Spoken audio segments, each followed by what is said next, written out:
Welcome to this edition of the $1 Million Mastermind Podcast. This is where we pick the brains of high achievers from all walks of life and get their hard-earned, real-world insights on winning. I'm your host, Larry Weidel. I'm talking with Jeff Robinson, and Jeff is my buddy for a long time. For about 12 years, he's been the owner of a ski locker place in Aspen. He's in his third location. And he's in a premier location right downtown, right by the mountain. Owner of the ski shop, Ajax, and revenue over $5 million. It's a luxury locker experience. You go in there and you're not schlepping your skis and boots over to the mountain and changing boots to, clomp up the hill and get on the gondola. You're right there. All your stuff is toasty. Your boots have the heaters on at night, and it's just, plus it's a club environment. You start off saying hello to your friends, and it's just a great environment. And if you get out to Aspen, you're going to be out there a lot. Come by the ski shop. They've got all the best equipment. So hello, Jeff. Hey, Larry, how are you? Great. So this summer been busy? The summer has been busy. It's been good. It's been a great summer in Aspen. And this is your second ski season in your new location. And it's worked out better than you expected, don't you think? Yeah, I know. It's a great location. As far as foot traffic and visibility and retail, it's a better location than our last store, that's for sure. And about 3 times the size, too. Yeah. Now, talk, Jeff, about when you started out. You've had other businesses. You're in Aspen for quite a while now, but you came over from Scottsdale or Phoenix? We came over from Scottsdale, yeah. And my background before I got in the ski business was automotive collision repair. So I started out with one store back in 93 in a town called Mesa, Arizona. Then built another store up in North Scottsdale, and then acquired another store in Arrowhead, which is kind of over in Glendale. So we had 3 collision repair body shops doing insurance billable type collision repair. And how did you get into that? Just growing up, I was just kind of a car guy, kind of a gearhead. And then one of my buddies was a really good painter body guy that taught me a ton of stuff. And I did that going through college. And I got out of college and was working a little bit, studying and for my LSAT because I was going to go back to law school. And this buddy was working at a body shop. He was a body tech. So he was fixing cars and stuff at a shop. And he started talking to me one day and he goes, "Hey, the shop I'm working at's for sale." I go, "That's cool." I go, "Are you going to buy it? What are you going to do?" And he goes, "No, are you interested in buying it with me?" And I'm like, and I'm studying for the LSAT and kind of grinding that out. And I go, it sounds kind of fun. It sounds like a little more fun than going to law school. Maybe let's look into that. So we ended up buying our first shop together in 93. And that's kind of how it all started. And why were you going to law school? Well, I got a better option.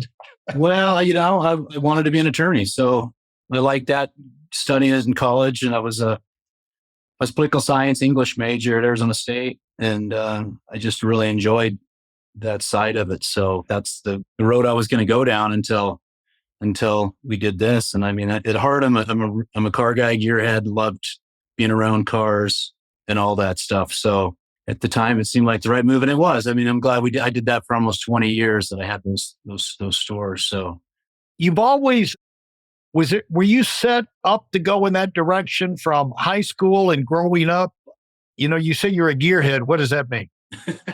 Kind of, when I say that, I mean, I just liked working on cars, fixing cars, and then got into the painting. I was painting my own cars and doing the body work on them and rebuilding the motors, and I was fixing up cars. And then the same partner and I, before we bought that shop, we would go to the auction and we'd buy cars, fix them up and flipping them and sell them and make money on it. It's kind of how I put myself through college. So I wasn't ever planning on owning a body shop. That wasn't my plan, especially out of college. I was planning on, continuing my education and getting a law degree. So, but it took a turn and went down the other direction. And I'm happy I did. I enjoyed it. And, I still miss it a little bit. I love the ski business, but I love being around cars and I love that business. It was challenging sometimes with the insurance companies and whatnot, but it was rewarding giving a customer their car back as good or better than when before it got crashed. And the thing is, like, you, I haven't heard of that concept of putting yourself through college flipping cars rather than flipping houses. I know flipping houses, Yeah. but flipping cars, I hadn't heard that one. Yeah. It worked. In a typical type thing, what could you do? You're 20 years removed from it now, so it doesn't, not giving away trade secrets, but must have been fairly profitable. Yeah. I mean, every car was different. Sometimes you'd buy a car at the auction, you didn't think it was hit as hard as it was, and you'd run into other problems and need more parts. So that one may not be as profitable. But usually, I don't want to say you could double your money, but you could make a couple grand on a car by buying it, fixing it up, and selling it. And, and it was a month or two long process because you had to do all the title work and all that stuff, and then fix it, and then put it on the market and find somebody to buy it. So it was, it was a fairly long 2-3 month process per car, but it was a good investment. We stick our money in it and go through the process, sell it, make some money. And well, you got a taste of being in business for yourself too, and not having a limited income. Exactly. Yeah, exactly. And we even leased a little space. We even had a little shop that we worked out of. So it wasn't a full blown body shop, but it had everything that we needed to do, the repairs on the cars that we were buying. So when did the idea come to you? I'm going to put myself through college doing this.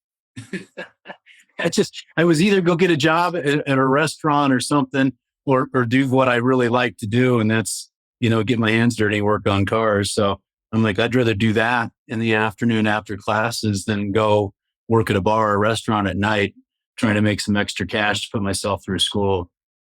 What motivated you as you were moving up? What were you attracted to other than cars in general, but in life? What were you thinking your life would shape up to be? What attracted your attention?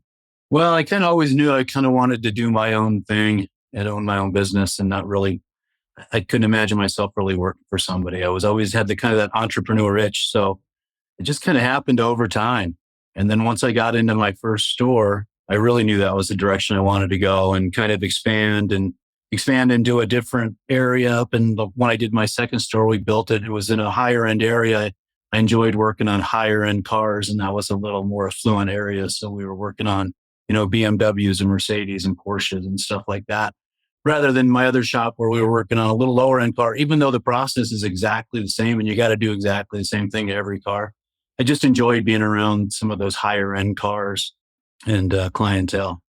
And any kind of experience you went through early on that told you didn't want to grow up working for? What gave you the signal on the highway that I don't want to be working for somebody else all my life?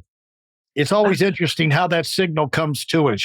It comes to some people, and some people, that signal, it never occurs to them that they can actually get through life and not have to work for someone else. I think a big part of it was I really admired my grandfather, and he always owned his own business, and he was really successful, and he ran his own business, and had a lot of flexibility, even though he worked really, really hard.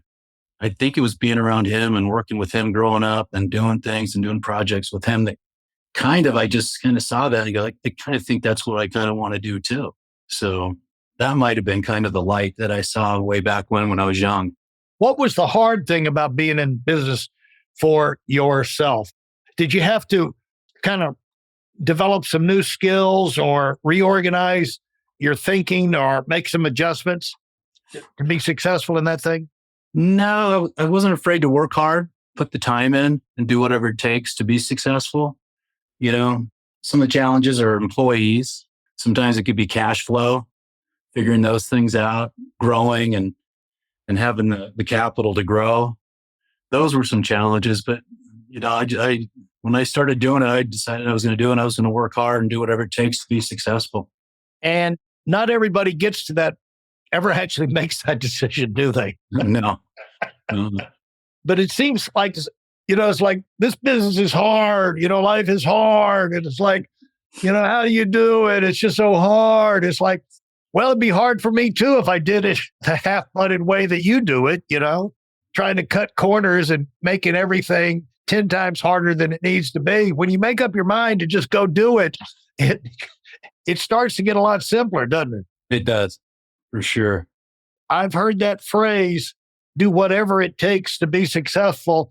Did you actually have that thought in your mind, or is that just kind of a description? Is like, the confidence that you could get. A lot of people will stall out, Jeff, because they say, well, I don't know this, I don't know that, I don't have, like funding, like how do you go get funding, this and the other. And all the answers are out there. People have figured it out, but they don't get past the point of understanding whatever it is you don't know, somebody else out there does know. And just because you are ignorant today on a particular subject, or you don't know how to do something today, doesn't mean that tomorrow you couldn't have it all figured out because someone showed you how. How did you figure your way through a lot of those early stages? I remember starting in 93. Fortunately, my partner had a good background in the business. So he was kind of my mentor, and we worked together for the first couple of years. But going into it, I knew absolutely about zero about billing an insurance company and how the whole process worked with the insurance company owning a full retail style body shop. So to be honest with you, I just kind of rode his coattails. He taught me everything I know. And I learned everything from him. But within a year, I knew everything and how it all worked. So it didn't take me 10 years to figure it out.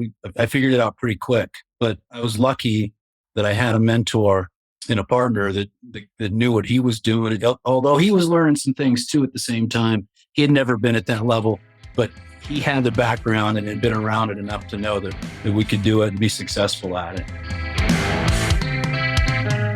For those of you who are sick and tired of fooling around and are dead serious about wanting to move up fast, I've got something especially for you. I've combined the best insights from over 40 years in business and making $70 million in income and compressed them into a free webinar. That's right, it's a free resource. If you want to find out exactly what the concepts are that I use in coaching $1 million earners, register now at WeidlOnWinning.com. You'll discover the 5-part framework used by so many to reach their financial, personal, and professional goals. You can find that link in this episode's show notes.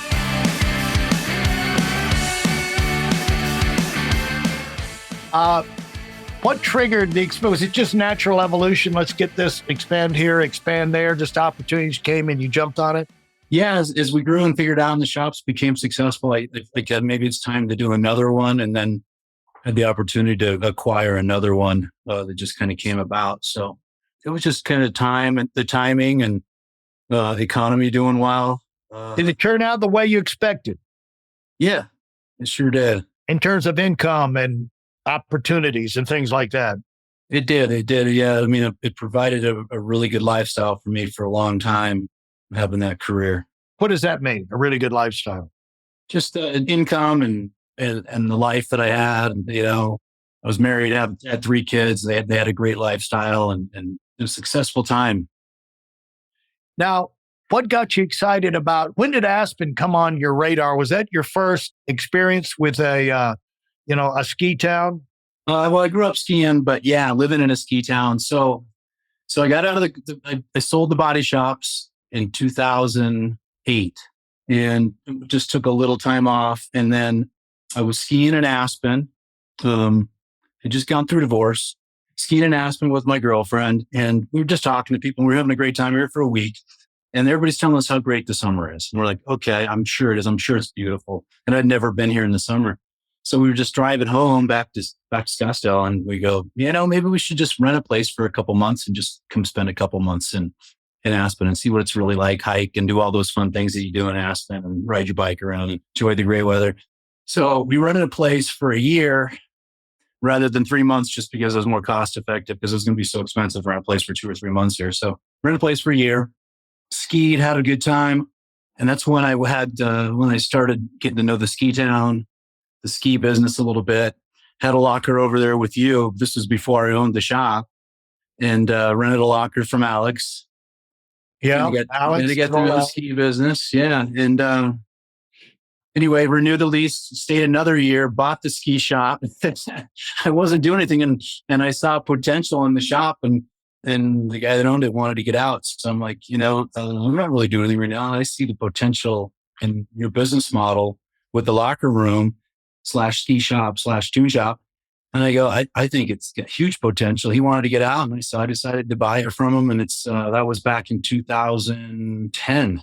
This will be our 11th season with the store. So it just kind of that was my first taste of it. It had been in Alex's shop, but I ended up buying it from him when I met you. And that was 12 years ago. A lot of being in business is figuring things out. When people listen to these podcasts, they're wanting to, they're listening for, what did you do? How do you do it? You're in a state of confusion, but a lot of these things unravel themselves pretty quickly. Like, as you said, you can go from an industry, a business where you know absolutely nothing about it, but you have an interest, you're not afraid of working. And if you just pay attention and you don't have to be taught everything over and over again, in a year, you can become a master of the game.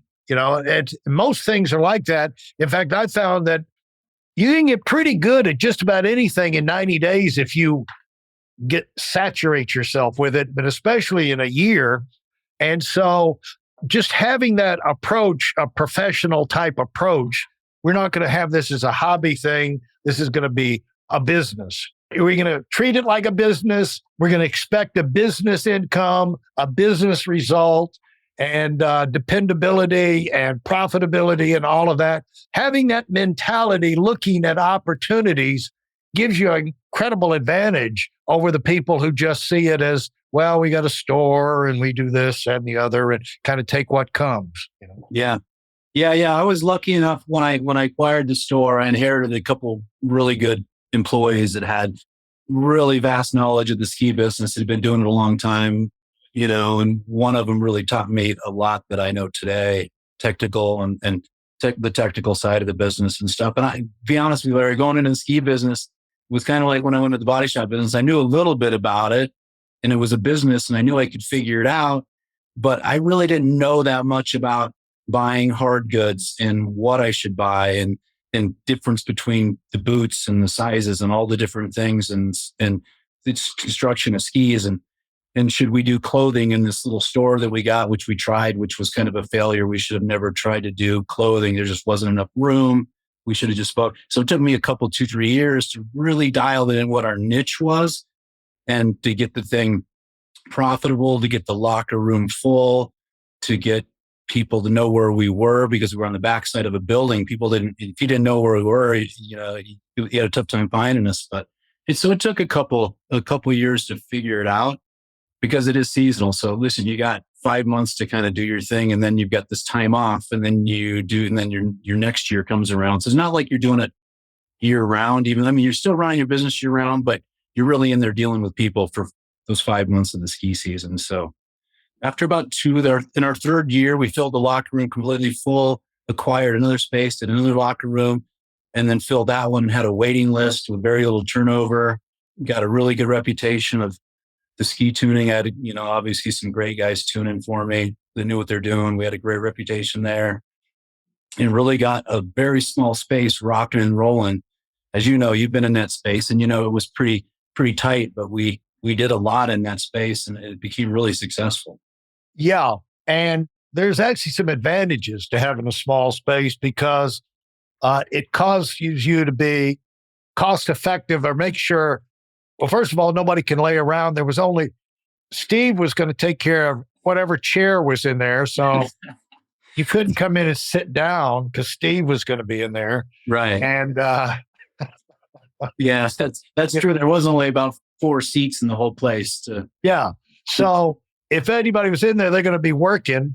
Yeah. And then it was real obvious. You look around, if this merchandise is not moving, it wasn't going to escape your notice. It's like, why are we giving that much space to that kind of merchandise? Nobody ever asked for it. Nobody ever sell it. You get it out of there, get something else in there. Exactly. And there's some real advantages to small spaces, especially when you're learning, especially when you're getting started. That's for sure. Yeah. Everything in that shop had a place. And everything, and it had to be put back right where it was at. We had to be really efficient there. We couldn't have a lot of clutter and mess, and things needed to go back right where they came from. Every boot had a certain spot that it went to. Every ski, all the rental equipment went into a certain spot. So we had a lot of stuff inside of that 1,100 square feet going on. But you're right, advantage wise, it makes you be efficient. Obviously, you're keeping your rent factor down, which is huge, especially in a town like Aspen. Well, the thing about that, even like J. Paul Getty said, the thing about keeping your expenses down, he said I think he called it the tightwad, or the guy who is tight-fisted on his expenses. He said the advantage the guy has is that he's got more margin for error. When things go wrong or cash flow goes down, he can take the bumps a lot better than the guys living on the edge. Yeah. And you just learn how to be efficient. But so much of the time when we're small, everybody who's small is just inside them thinking about, how can we get bigger? How can we get bigger? How can, more space? And that, depending on the time, unless you've maxed out where you are, that's not really what you need to do necessarily. No, not at all. I mean, that little shop was doing really, really well when I was approached because somebody needed and wanted my space to expand. I wasn't planning on selling or moving or anything like that until I was approached. And then I was offered the right amount of money and found the space across the street, which was a better space. I'm like, I'll move over there. There again, it was going to be 3 times the size, a lot more rent, but I knew that we could make it work and be successful over there too.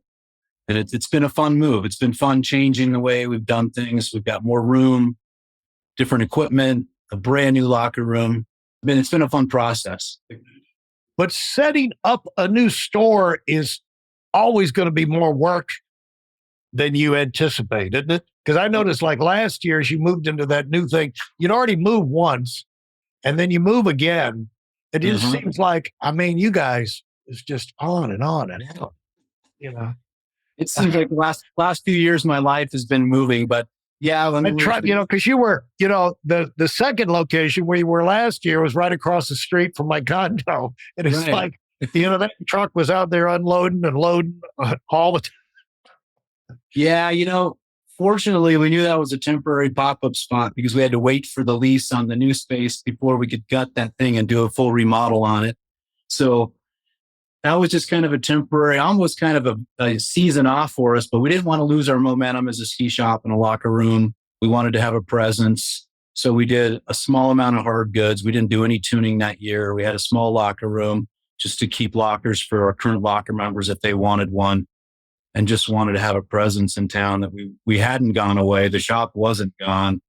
And that so we could also promote the new store, the new locker room, and what we were doing in the new space. So that was a lot of work moving in there. And then obviously the design, the build, we demoed the thing and did all the construction, trying to get it done for ski season, having problems with delays and not, the last couple of years have been tough and getting guys to finish the job and stuff. But we got it done. We were working all the way up to Christmas, finishing things into the holiday season, but we got it done with a lot of work from a lot of guys. And I can tell you that this year, right now, it's going a lot smoother than last year.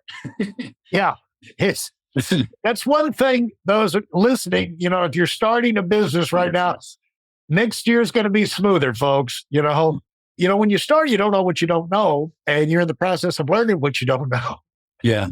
And every situation or in every location has its own little group of factors that you have to work through. But the second time around, then you can, you're through the initial orientation and you can start to refine and improve and build momentum, which is what you're doing now. And what I'd like to say, Jeff, is congratulations on making 3 locations a success and really growing and set a spirit of growth and positive vibe in all 3 locations. And that's a credit to your leadership.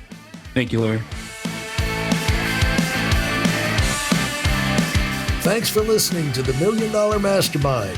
If If you felt there were any valuable takeaways from this episode, please take a minute and leave us a 5-star review. Your feedback is important and really helps us get the word out to a wider audience. Remember, we have a valuable webinar that is absolutely free. Register for it right now at whitealumwinning.com. Thanks for listening.